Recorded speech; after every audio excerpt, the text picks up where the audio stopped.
firman yang keempat. Dalam kitab Keluaran, kalau Alkitab terbuka, itu dimulai pada ayat 8. Tapi konteks kuno dulu. Hari libur jarang disebut dalam tulisan Timur Tengah kuno. Kita tahu, baik di Indonesia maupun di Inggris ada hari-hari tertentu yang disebut sebagai libur. Termasuk hari raya, termasuk juga hari Minggu, dan bisa ditentukan yang lain lagi. Tetapi kalau di Timur Tengah kuno, di dunia di mana orang Israel hidup, sepertinya hal ini jarang. Tidak ada penetapan libur secara umum. Memang dari milenium ketiga sebelum Masehi, jadi sudah lebih dari 4,000 tahun yang lalu, ada suatu acara untuk perayaan Tahun Baru yang berbunyi, selama 7 hari tidak ada gandum digiling, para pelayan perempuan menjadikan diri mereka setara dengan nyonyanya, dan para pelayan laki-laki berjalan beriringan dengan tuannya. Sepertinya pada hari itu ada suatu libur. Tetapi kesan secara umum tidak demikian. Kalau budak, jelaslah pada untuk budak yang di negeri Babel, mereka harus bekerja sepanjang tahun. Tidak ada bukti bahawa mereka diberi waktu luang yang teratur, apakah mingguan atau tahunan atau apa-apa. Kalau di kalender Mesia, bulan terdiri atas dekada. Dekada yakni masa 10 hari. Jadi ada 3 dekada, 3 masa 10 hari dalam 1 bulan. Mungkin ini paralel kuno yang paling mirip dengan pola 7 hari dalam seminggu yang diikuti oleh bangsa Israel. Dan ada satu desa yang pernah dikenal di tepi barat Sungai Nil. Di sana para pekerja harus bekerja selama 9 hari, kemudian beristirahat selama 1 hari. Tetapi menurut catatan di situ, sepertinya waktu 1 hari pray sesudah 9 hari kerja itu tidak cukup. Karena tampaknya banyak dari perajin itu, pekerja itu absen dari pekerjaan mereka. Jadi walaupun hanya diberikan 1 hari bebas, tetapi praktis 2 atau 3 yang mereka pakai. Tetapi saya beri contoh itu, tetapi itu sangat jarang. Kalau secara umum di Timur Tengah kuno, kita lihat orang bekerja. Kalau disuruh bekerja, kecuali orang yang kaya, orang yang mampu, mereka bisa membuat pilihan tersendiri. Kalau mau kerja atau tidak. Tetapi orang yang miskin tidak ada pilihan. Sedangkan kalau kita melihat konteks Alkitab, firman keempat yang disebut di sini mulai Keluaran 20 ayat 8, dikatakan, ingatlah dan kuduskanlah hari Sabat. 6 hari lamanya engkau akan bekerja dan melakukan segala pekerjaanmu, tetapi hari ke-7 adalah hari Sabat bagi Tuhan Allahmu. Dan seterusnya. Sabat dipisahkan dari semua hari lainnya sebagai hari yang kudus. Dan dengan demikian, kehidupan manusia diatur menurut pola 6 hari kerja yang diikuti oleh 1 hari istirahat. Hari Sabat berfungsi secara sosial, menyediakan istirahat dan penyegaran bagi para pekerja yang lelah. Pekerjaan dihentikan supaya semua orang dapat istirahat dan dikuatkan untuk minggu mendatang. Hal ini amat penting bagi orang miskin yang menjadi pekerjaan upahan atau budak. Sedangkan orang kaya bisa membuat pilihan sendiri. Jadi mereka mendapat istirahat secara teratur. Tetapi ini bukan hanya untuk istirahat, tetapi hari 7 adalah hari Sabat bagi Tuhan Allahmu. Kerja dihentikan pada hari itu supaya umat bisa beribadah tanpa terganggu oleh kegiatan lain. Dan ada dasar di dalam teologi untuk firman keempat ini yang bisa saudara lihat dalam ayat 11. Meniru Allah. Tuhan sendiri berhenti setelah 6 hari penciptaan dan menguduskan hari ke-7. Demikianlah manusia sepatutnya memandang hari ke-7 sebagai hari yang kudus. Dan satu hal lagi yang menarik ialah bahawa hari Sabat dimaksudkan demi kebaikan seluruh umat Allah, termasuk anak, hamba, orang asing, bahkan hewan pekerja juga disuruh istirahat pada hari Sabat. Konteks kini, apakah ini masih relevan untuk orang Kristen? Tentulah kita mengacu pertama sekali pada Perjanjian Baru untuk menjawab pertanyaan itu. Dan ternyata pada zaman Perjanjian Baru, Sabat tetap dipelihara. Yesus sendiri biasa hadir di rumah ibadat pada hari Sabat. Murid-muridnya beristirahat menurut hukum Taurat, dikatakan dalam Injil Lukas. Yesus tidak pernah dilaporkan melanggar Sabat, meskipun ia bersikap lebih fleksibel daripada sebagian pemimpin Yahudi tentang kegiatan apa yang diperbolehkan pada hari kudus itu. Dan karena itu ia memicu konflik dengan mereka ketika ia menyembuhkan orang dan mengizinkan muridnya memetik gandum. Ada perdebatan tentang hal ini dan banyak yang keberatan. Tetapi ternyata Tuhan Yesus tidak menolak firman keempat ini. Hanya dia melihat ini sebagai berkat dan bukan beban. Sebuah hukum untuk hidup, bukan kematian. Kebanyakan kalender kuno berkaitan dengan fasa matahari dan bulan.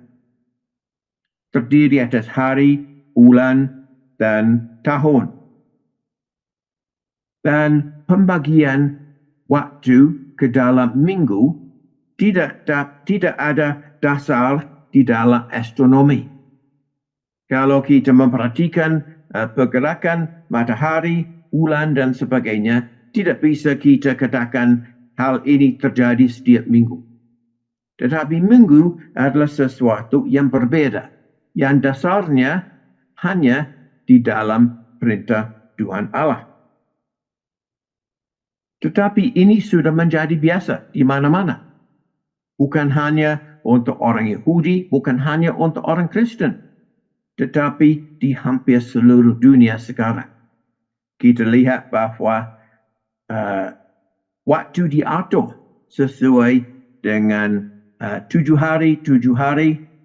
Kita mempunyai nama untuk setiap dari 7 hari itu dan sesudah Sabtu muncul minggu lagi dan seterusnya. Ini sudah menjadi biasa di mana-mana. Sedangkan ini tidak biasa di Mesir kuno, di Roma kuno dan sebagainya.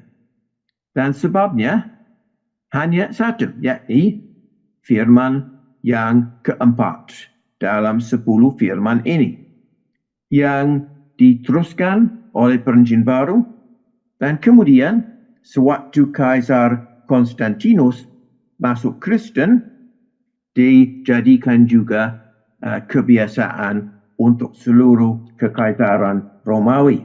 Sehingga pada tahun 321 Masehi, hari Minggu menjadi hari libur resmi.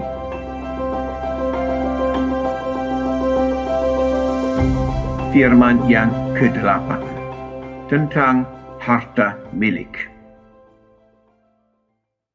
Di mana-mana harta milik dianggap penting.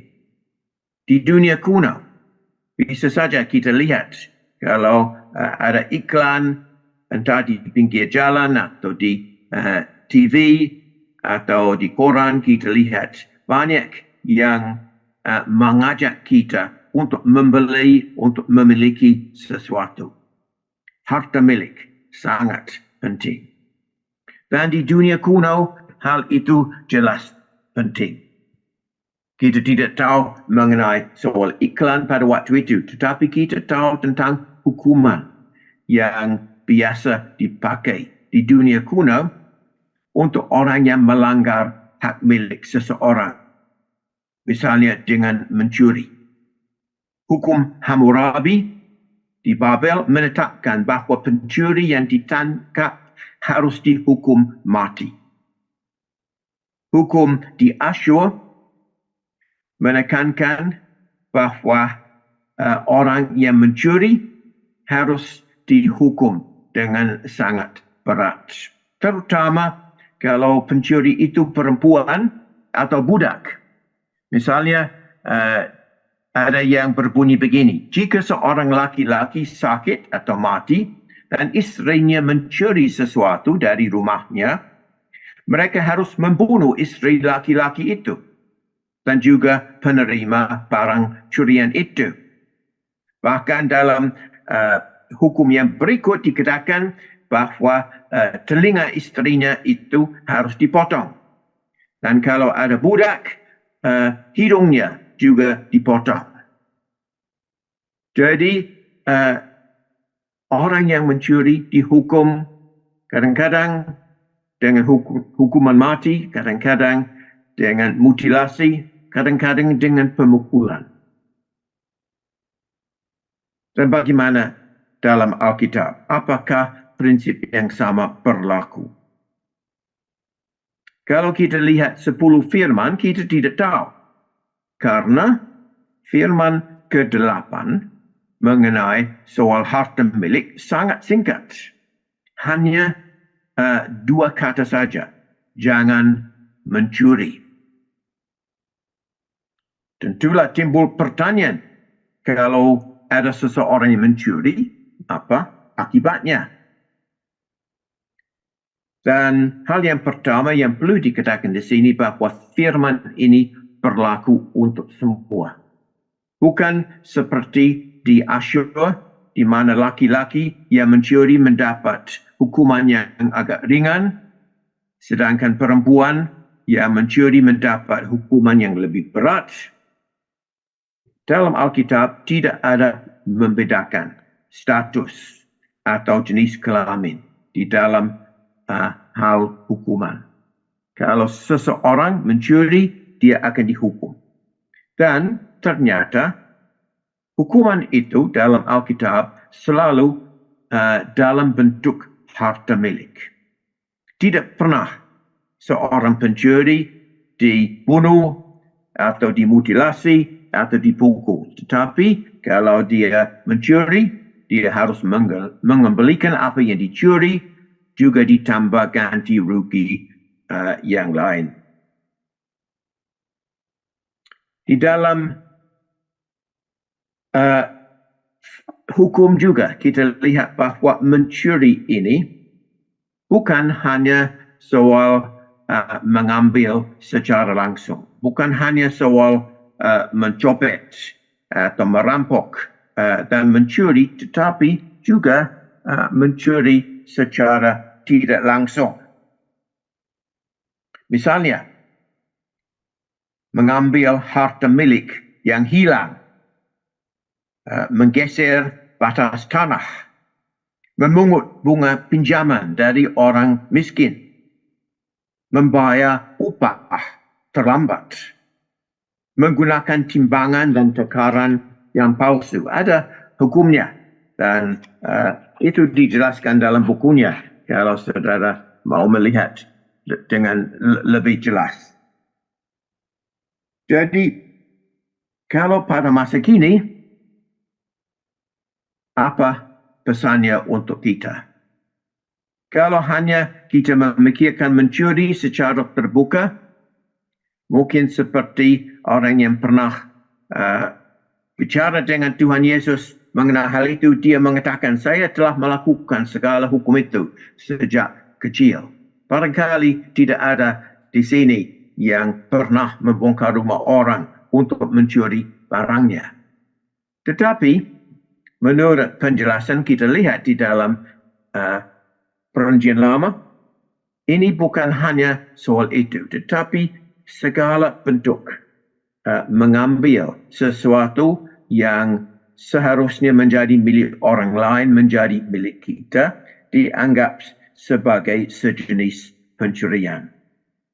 Misalnya dengan menjual barang berkualitas rendah, memasang harga yang berlebihan, terlibat dalam korupsi, mengisi laporan pajak secara tidak jujur, mengambil keuntungan dari kebodohan orang lain, memberi atau menerima suap, dan seterusnya. Jadi, kita lihat hal ini terjadi di banyak situasi. Misalnya, ada penjual di pasar yang mengambil keuntungan dari pembeli dengan memalsukan neraca dan menggunakan timbangan yang tidak standar. Ada produk yang terkadang diencerkan, misalnya mencampurkan bubuk jagung bakar di dalam kopi. Bahkan pernah berada laporan tentang biji plastik yang dicampurkan ke dalam beras. Entah benar atau tidak, saya kurang tahu. Tetapi tujuannya mungkin dapat kita mengerti. Di bidang pembangunan, pemborong mungkin yang bertanggung jawab mau mencampur lebih banyak pasir dengan semen untuk beruntung, walaupun beton menjadi kurang kuat. Dan ada perusahaan besar yang sering menekan para pemasok, memaksakan harga di bawah taraf yang wajar, menyebabkan kesulitan bagi para pekerja setempat. Banyak contoh bisa diberikan. Pokoknya, bahwa firman ke-8 relevan untuk banyak situasi di dalam masyarakat kita pada saat ini.